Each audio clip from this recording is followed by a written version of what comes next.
چنانچہ کتابوں میں ایک واقعہ لکھا ہے، ایک انگریز لڑکے نے اپنی والدہ کے بارے میں لکھا ہے، اس کو کہتے ہیں 8 لائز آف اے مدر،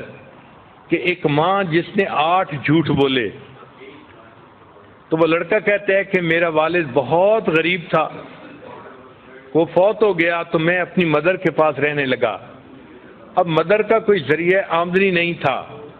تو ہمارے گھر میں کھانا جو پکتا تھا وہ بھی بہت تھوڑا ہوتا تھا، اور ہمیں بھوک لگی ہوتی تھی، اور جب کھانا پکتا تھا تو والدہ میری پلیٹ میں میرا حصہ ڈالتی اور اپنی پلیٹ میں اپنے لیے کھانا ڈالتی۔ پھر کھانے کے دوران جب میں اپنا کھانا ختم کرنے لگتا تو ماں محسوس کرتی کہ مجھے اور کھانے کی ضرورت ہے، تو وہ اپنی پلیٹ میں سے رائس میری پلیٹ میں ڈال دیتی تھی اور کہتی تھی کہ eat this rice son, I am not hungry, کہ بیٹے تم یہ چاول کھا لو، مجھے اتنی بھوک نہیں ہے۔ وہ بچہ کہتا ہے کہ بعد میں بڑے ہو کے مجھے پتہ چلا کہ میری ماں اس وقت جھوٹ بول رہی ہوتی تھی، بھوک اس کو بھی ہوتی تھی، لیکن وہ مجھے تسلی دینے کے لیے کہتی تھی کہ بچے تم کھا لو، مجھے بھوک نہیں لگی ہوئی۔ یہ میری ماں کا پہلا جھوٹ تھا۔ وہ کہتے ہیں کہ پھر چونکہ ہمیں کھانے میں کوئی اچھی نیوٹریشن نہیں ملتی تھی، تو جب ویکینڈ آتا تھا تو میری والدہ مجھے قریب میں ایک ریور تھا وہاں لے جاتی تھی، اور وہاں پہ ہم فشنگ کرتے تھے تاکہ اگر ہمیں کوئی فش مل جائے تو ہم اس فش کو گھر میں پکائیں اور کوالٹی فوڈ مل جائے۔ وہ کہتے ہیں کہ ایک دن میں نے 2 فشز پکڑی، ان کو لے کے جب گھر آئے تو میری والدہ نے ان کو کوک کیا اور مجھے کھانے کے لیے دونوں دے دیں۔ وہ کہنے لگا کہ میں بیٹھ کے والدہ کے ساتھ فش کا کباب کھانے لگ گیا، اور چونکہ فش 2 تھیں اور زیادہ سارے کباب تھے تو میں اس طرح سے کھا رہا تھا کہ جو فش کی بون تھیں ان کے ساتھ بھی کچھ میٹ لگا ہوا تھا،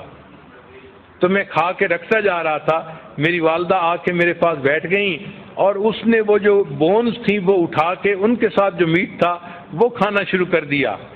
تو کہنے لگا کہ میں نے فیل کیا کہ والدہ بھی کباب کھانا چاہتی ہیں، تو میں نے کہا امی کو کہ امی آپ بھی کباب کھا لو، تو میری ماں نے کہا کہ نہیں بیٹا، fish eat this fish son because I don't like it, میں فش کھانا اتنا پسند نہیں کرتی، تم فش کا کباب کھا لو۔ اور یہ میری ماں کا دوسرا جھوٹ تھا، حالانکہ فش اسے پسند تھی اور وہ بچے ہوئے اس کی جو ہے نا میٹ کو بون سے کھا رہی تھی۔ پھر وہ کہتے ہیں کہ میں بڑا ہوا، اسکول گیا، پھر ایک دن آیا کہ میری والدہ مجھے امتحان کے لیے لے کر گئی، میں کمرے کے اندر امتحان دینے میں مصروف تھا، گرمی تھی اور میری والدہ باہر بیٹھی ہوئی تھی۔ باہر میری والدہ نے میرے لیے ایک کولڈ ڈرنک جو ہے نا گلاس میں ارینج کیا، چنانچہ جب چھٹی کا ٹائم ہوا میں باہر نکلا تو میری والدہ نے مجھے وہ ٹھنڈا گلاس شربت کا پیش کیا، تو میں نے اسے کہا کہ امی آپ پی لو، تو وہ مجھے کہنے لگی کہ بیٹے مجھے پیاس نہیں لگی ہوئی، تم پی لو۔ تو والدہ نے وہ سارا کا سارا جوس مجھے پلا دیا اور خود کچھ نہیں پیا۔ یہ میری والدہ کا تیسرا جھوٹ تھا۔ پھر کہتے ہیں کہ جب میں ذرا بڑا ہوا تو میرے اسکول کے ایکسپینسز بھی تھے، تو اب والدہ کو کوئی نہ کوئی کام کرنا تھا،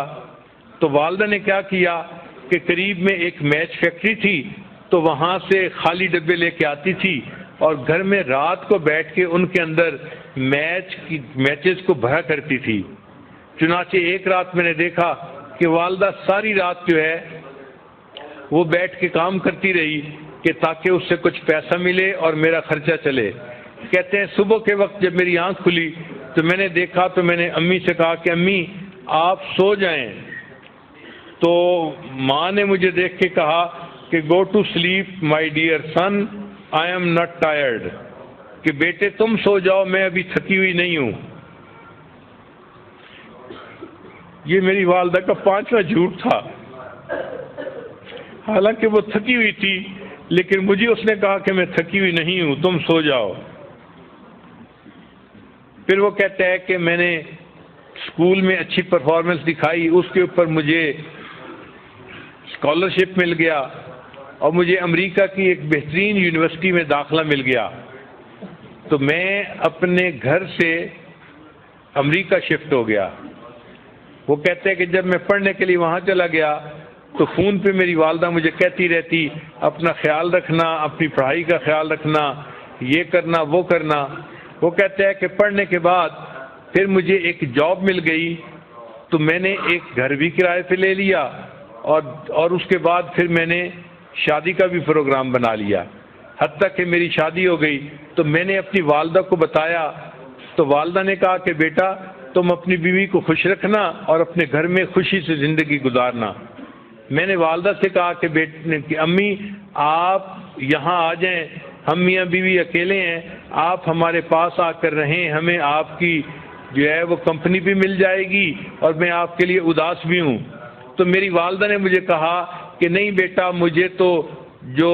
بڑے گھر ہوتے ہیں ان میں رہنا اچھا نہیں لگتا، میں اپنے اسی چھوٹے سے کرائے کے گھر میں زیادہ بہتر ہوں۔ یہ میری والدہ کا 7واں جھوٹ تھا جو اس نے میرے ساتھ بولا۔ پھر میرے پاس چونکہ پے اچھی تھی تو میں چاہتا تھا کہ اپنی والدہ کو ہر مہینے کچھ نہ کچھ پیسے دے دیا کروں،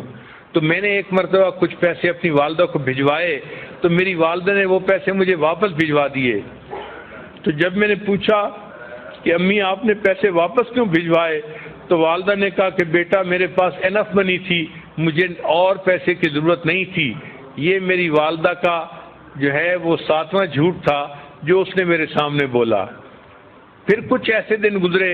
کہ والدہ نے فون میں مجھ سے رابطہ نہیں کیا، تو میں بھی پریشان تھا کہ 3-4 مہینے ہو گئے والدہ سے فون پہ کبھی تسلی سے بات نہیں ہوئی۔ کہنے لگے کہ پھر ایک دن ذرا میں نے جب زیادہ فون کیا تو مجھے پتہ چلا کہ میری والدہ بیمار ہیں اور ہاسپٹلائز ہیں۔ وہ کہتے جب مجھے یہ پتہ چلا تو میں ٹکٹ بنوا کے فوراً اپنے گھر آ گیا۔ میں ہاسپٹل گیا، میں نے جب اپنی والدہ کو دیکھا تو میری والدہ بالکل ہڈیوں کا ڈھانچہ بن گئی تھی، اس نے بہت سارا ویٹ لوز کر لیا تھا۔ اور جب میں وہاں وارڈ کے اندر داخل ہوا تو جو نرس تھی اس نے مجھے بتایا کہ تمہاری والدہ کینسر کی مریضہ ہے، اس کو چیسٹ میں کینسر ہے اور اس کو بہت پین ہوتی ہے، تو تم اپنی والدہ کا ذرا خیال رکھنا۔ تو اس نے مجھے یہ انفارمیشن دے دی تھی۔ چنانچہ جب میں نے والدہ کو دیکھا کہ وہ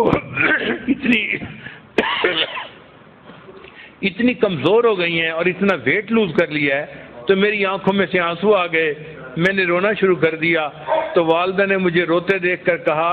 کہ بیٹے don't cry, I am not in pain, کہ بیٹے تم رو نہیں، مجھے کوئی درد محسوس نہیں ہو رہی۔ وہ کہتے ہیں کہ یہ 8واں جھوٹ تھا جو والدہ نے میرے سامنے بولا، اور پھر میری آنکھوں کے سامنے والدہ نے آخری ہچکی لی اور وہ فوت ہو گئی۔ تو ماں کس طرح اپنے غم اپنے بچوں سے چھپاتی ہے، خود قربانی دیتی ہے، بچوں کو پتہ نہیں چلنے دیتی۔ یہ وہ محبت ہے جو اللہ نے ماں کے دل میں اولاد کی ڈال دی ہے۔ یہ رحیمیت کی وہ صفت ہے کہ اصل میں تو رحمت اللہ تعالیٰ کے پاس ہے، مگر اس نے اس کا چھوٹا سا ایک ذرہ ہر ماں کو عطا کر دیا تاکہ انسانوں کو پتہ چل جائے کہ میری رحیمیت کا کیا معیار ہوگا اور میری رحیمیت بندوں کے ساتھ کتنی ہے۔ وہ اپنی ماں سے کو دیکھ کے سمجھیں کہ اللہ اپنے بندوں سے کتنا پیار کرنے والا ہے۔